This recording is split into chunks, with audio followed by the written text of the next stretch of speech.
Monsieur le député, bonjour. Bonjour.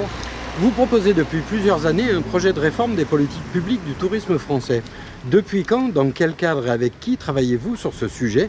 Quels sont les objectifs que vous vous êtes fixés dans cette démarche? Alors écoutez, depuis quand? Il y a bien longtemps, il y a 30 ans que je travaille dans le domaine du tourisme, aussi bien dans le cadre de mes fonctions de maire de Saint-Tropez, responsable du comité départemental du tourisme pendant quelques années dans le Var, puis rapporteur des budgets du tourisme. Donc c'est vrai qu'il s'agit là d'un domaine dans lequel je me suis progressivement spécialisé. Là récemment, en juillet 2013, j'ai créé une association qui s'appelle Avenir France Tourisme, association dont l'objet est de proposer une réforme de la politique nationale du tourisme.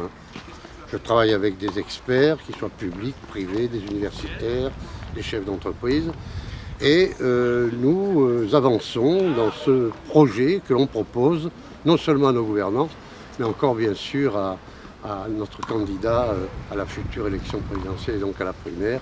C'est une réforme fondamentale dont l'objet, alors je vais le dire comme ça pour résumer, est de que la France devienne une première puissance touristique du monde, pas seulement une première destination du monde. Et deuxièmement, moi je dis, gagner 3 points de PIB supplémentaires dans les 3 ans qui viennent. La France demeurerait la première destination touristique mondiale, mais on apprend que depuis les attentats de l'année 2015 et celui de Nice en juillet dernier, les résultats du tourisme français sont en baisse. Quel regard portez-vous sur cette situation? Alors c'est une situation qui est grave.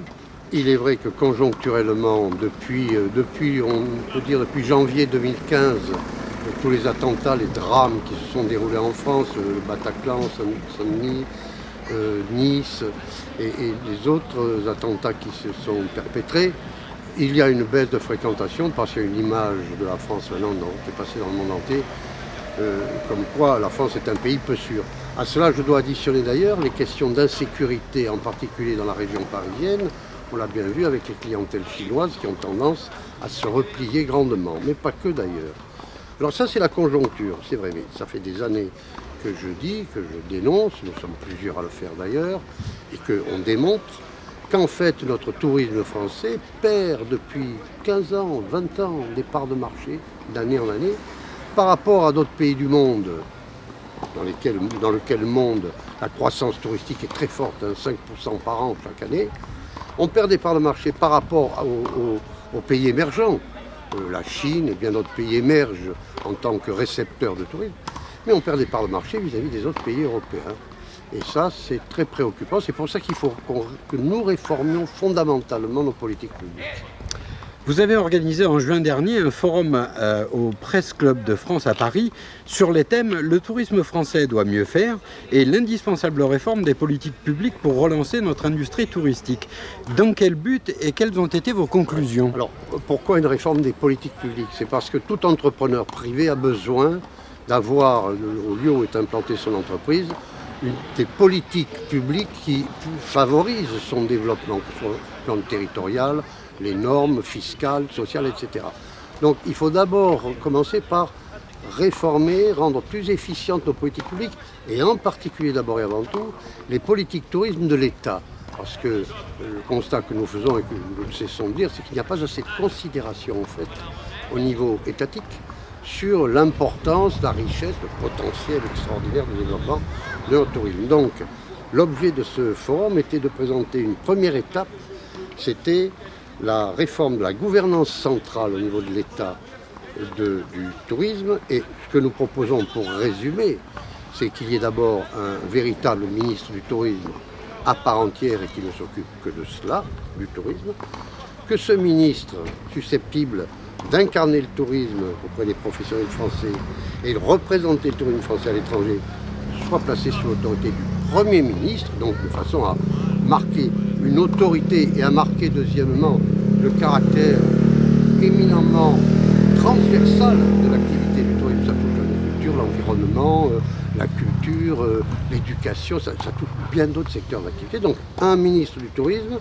délégué auprès du Premier ministre et dont l'administration serait non plus un ministère du tourisme, qui n'a jamais eu aucun poids face aux fonctionnaires de Bercy, soyons bien clairs, mais une délégation interministérielle du tourisme, elle aussi placée sous la présidence de ce ministre du Tourisme, lui-même sous l'égide de l'autorité du Premier ministre. Ça nous donnerait beaucoup plus de possibilités de coordination et beaucoup plus d'efficience. Le Var se prévaut d'être le premier département touristique de France. Cette saison estivale 2016 a-t-elle été fructueuse? Quels enseignements tirés des résultats obtenus dans ces dernières années par notre département dans ce domaine? Alors, il est de bon ton, et on le voit dans certains articles de presse, il est de bon ton chaque année plutôt de se satisfaire du fait que nous sommes le premier département touristique, nous serions le premier département touristique de France. Et en général, on se prévaut de saisons estivales, en général bonnes, voire très bonnes. Cette année, on va jusqu'à oser dire que c'est un peu moins bon, tout dépend des secteurs d'activité. La réalité, c'est que le département du Var ne retire pas des effets des printemps arabes, je l'appelle comme ça, les crises en Tunisie, en Égypte, qui retentissent bien sûr aussi sur le Maroc, sur toute la partie sud de la Méditerranée. Le Var ne tire pas les mêmes avantages, et la France non plus d'ailleurs, la région PACA, les mêmes avantages que des pays comme le Portugal, l'Espagne, l'Italie, je ne parle même pas de la Grèce, qui ont vu depuis 2011 leur chiffre d'affaires, leurs activités touristiques monter largement et grandement.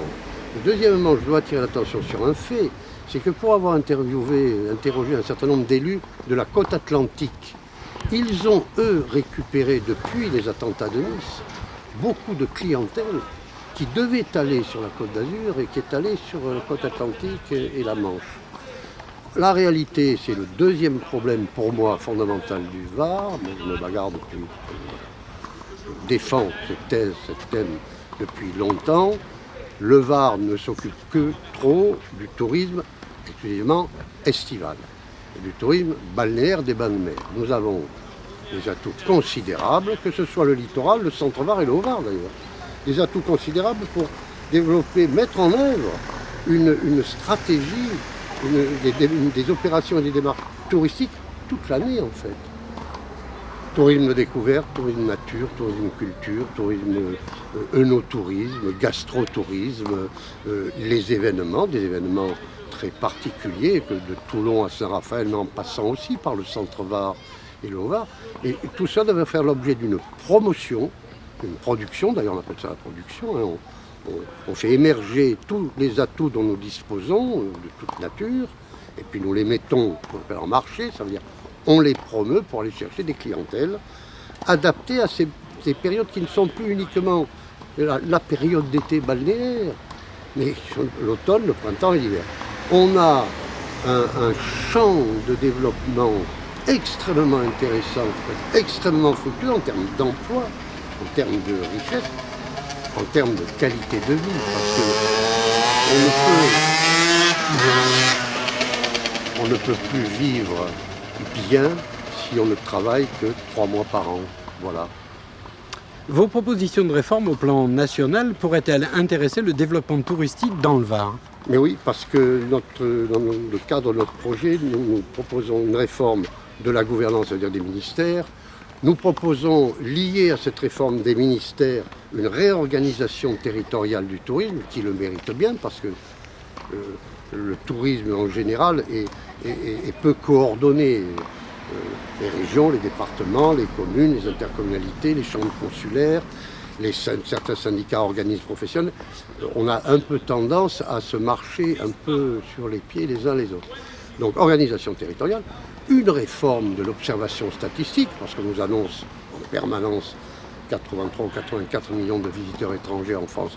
La réalité, c'est que lorsqu'on regarde les méthodes qui sont appliquées, elles sont obsolètes et peu fiables. Je le dis, je le redis, j'en ai preuve. Réforme des formations supérieures dans les métiers du tourisme, dans les domaines du tourisme.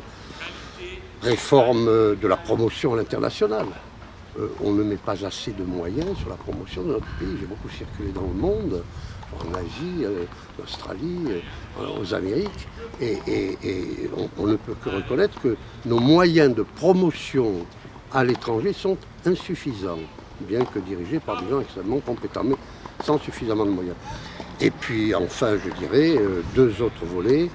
Le premier, c'est ce que j'appelle l'intelligence économique. Ça veut dire qu'il faut faire comme les militaires, il faut qu'il y ait une structure ministérielle adaptée à faire de la veille de ce qui se passe dans le monde, ce qui se passe chez nous, à faire ce qu'on appelle le benchmarking, ça veut dire en permanence recueillir des informations sur ce que d'autres pays, d'autres régions, d'autres sites, d'autres destinations font pour pouvoir s'en imprégner et se mettre en concurrence.